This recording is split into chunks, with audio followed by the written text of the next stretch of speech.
Well, hello and welcome to my channel. I know I look horrible. Look, I've got some stuff. If you're following me, I've got some stuff crossed off my to-do list already. If you haven't followed Plan to Create on YouTube, please do. I'm hoping this is gonna stay, and I can be finally organized and be on top of things. And because I've made it so pretty, it's still not finished yet, but I've changed the format for a couple of weeks' time. We've got the days and the dates down the side and all the tasks across the top. So she breaks it down into individual headings rather than, anyway, I digress. What I wanted to talk about today was the court case that occurred yesterday between Chrisitan Porter and the ABC, because it was interesting because there were consent orders filed, and the judge had no problems with granting 1 and 2, but she had issues with number 3, which was permanently delete the court file or permanently to suppress the unredacted defense from the ABC. And she said that Order 3 is not a matter that can be agreed to by the parties. It involves the integrity of the court. So she was happy to do an interim suppression order until it could be argued that a permanent suppression order could be held. The judge reminded both parties that you just can't get up one day and decide that you're going to remove documents. So there are 8 other parties now involved. There's some what's called intervening parties, and I know the media were looking to they want to be involved because they want to be, they want the unredacted copy. They want to know what's in that defense. Mr. Porter doesn't want anybody to know what's in the defense. And the ABC have said they don't really care. I mean, they're neutral. They're actually neutral. They're a neutral party on this, and in fact, the judge has actually said to them that they don't actually have to appear if they don't want to. They can actually be excused. However, they do have the right, and if they do, she will give them leave, that if they do want to say anything on the matter, that they can. So these were the orders that she did yesterday. I think the light's changing. I apologize.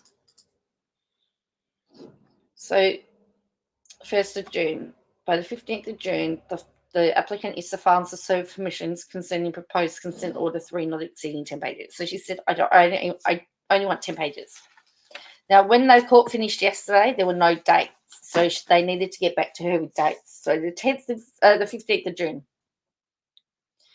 By the 25th of June, Mr. Dowling and the intervening parties, and if they choose, the respondents, are to file and serve evidence and written submissions in support of their position concerning proposed consent order 3, written submissions not to exceed 10 pages. The judge doesn't want to read any more than 10 pages.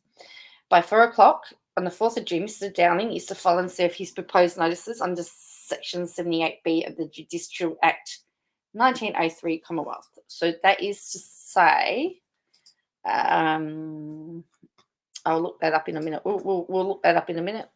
And the matter be fixed for a hearing at 10:15 on the 9th of July 2021. And it's stamped the 1st of June. So let's have a look what Section 78B, Section 78B of the Judicial Act says.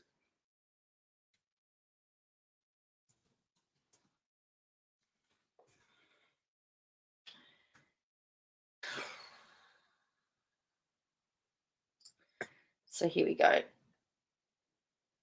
78B, in every court exercising federal jurisdiction, the parties may personally appear or by such barristers and solicitors as by this act or laws, rules regarding the practice of the courts respectively are to appear for them. So he needs to follow 78B to say that he is going to appear, essentially.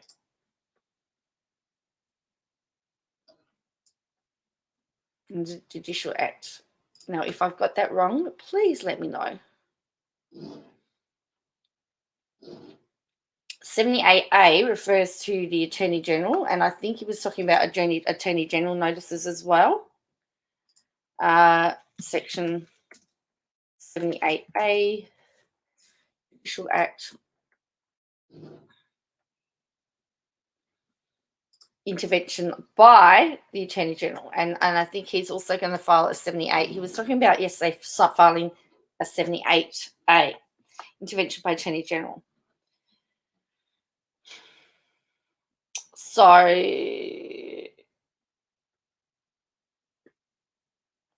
this one says intervention by Attorney General. The Attorney General of the Commonwealth may, on behalf of the Commonwealth, and the Attorney General of a state may, on behalf of a state, intervene in proceedings, be High Court, any other federal court, or any court of the state or territory, being proceedings that relate to a matter arising under the Constitution or its interpretation. Where the Attorney General of the Commonwealth or a state intervenes in proceedings in the court under this section, the court may, in the proceedings, make such orders as to against the Commonwealth or state as the case may be, as the court sees fit. Where the Attorney General of the Commonwealth or of a state intervenes in proceedings in a court under this section, then for the purposes of the institution, the prosecution may appeal from a judgment given in the proceedings. The Attorney General of the Commonwealth or the state may, as the case may be, shall be taken to a party to proceedings where the Attorney General of the Commonwealth or state institutes an appeal from a judgment given in proceedings in which the Attorney General of the Commonwealth, I don't know why Siri's coming. Hello, Siri. As the case may be, has intervened under the section of the court hearing, the appeal may make such order as to costs against the Commonwealth or the state. Maybe. Now, I understand he's classing himself as an intervening party, and so Mr. Porter's side is arguing that. So he's actually using Constitution and 78B for his arguments. He's already at 78A for his arguments he stated. So, but he's got to also file a notice to appear. So this has become very, very complicated. So the other thing that's happened, friend of Chrisitan Porter's accuser issues a letter warning of possible defamation lawsuits. So it's not all over for Mr. Porter. So in a statement on Tuesday, Joe Dyer said a second defamation concerns notice was issued to the former Attorney General and his legal team that afternoon in relation to his continuing defamatory comments of me. Mr. Porter has now impinged my honesty and integrity. So she won last week in court, preventing Mr. Porter's barrister from representing him in the now discontinued defamation case against the ABC. Mr. Porter, should be on notice that if I launch legal proceedings, I tend to see them through to their conclusions, Ms. Dyer said in the statement. That was a very petty thing. Yesterday, he alleged that after coaching from Ms. Milligan, I had destroyed important communications that may have had a bearing on his now discontinued action. This is absurd. As I stated in court under oath, a number of people who Ms. Milligan was but one encouraged me to treat all communications with care and respect they wanted. She also said that she sent the first notice on the 12th of May. So Samantha Maiden, a journalist, actually had a copy. This is her statement.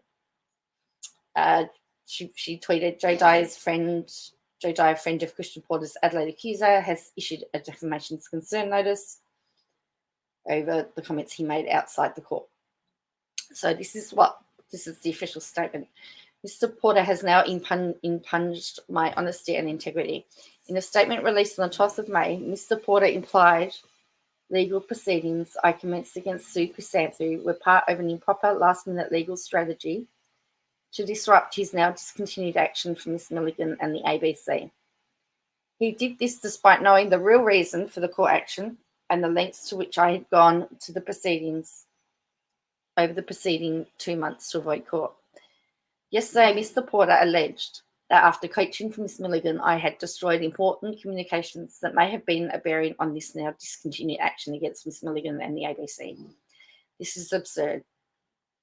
As I stated in a court under oath, a number of people who Ms. Milligan was but one: encouraged me to treat all communications about our dear friend Kate and the allegations she made about Mr. Porter with care and respect she and they warranted.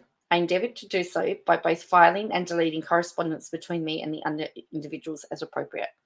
There was nothing improper, illegal, or sinister in my decisions to save or delete certain messages.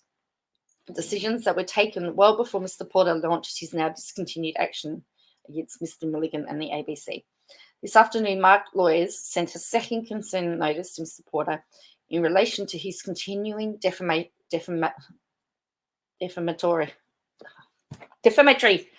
comments of me. He should be on notice that if I launch legal proceedings, I intend to see them through to their conclusion. Despite stating earlier that he would exercise the opportunity to give evidence denying Kate's allegation on oath, Mr. Porter chose to discontinue his action against Ms. Milligan and the ABC and thus denied himself the opportunity to do so. These allegations Kate made against the former Attorney General remain completely untested until they have been investigated. It is untenable for Mr. Porter to remain in Cabinet. Now, he's no longer the Attorney General, he's the Minister for Science and Innovation. And I have seen people say that they should refer to him as the Minister of Science and Innovation. So anyway, the 9th of July, we're back on court to decide and work out whether or not this unredacted defence gets airing. I know all the media want to know. Everybody wants to know, what was it? What is it that he wants to keep secret? So tell me what you think in the comments below. This is really bizarre. This is really bizarre. This is going to be unbelievable. This looks like this is going to be bigger than Ben-Hur. This is going to be bigger than the Katie Joy Tardy Westbrook stuff. You know, this is a serving politician. He was the top law officer. He was the top law officer of the nation at one point in time. I mean, this is just unbelievable. Anyway, tell me what you think in the comments below.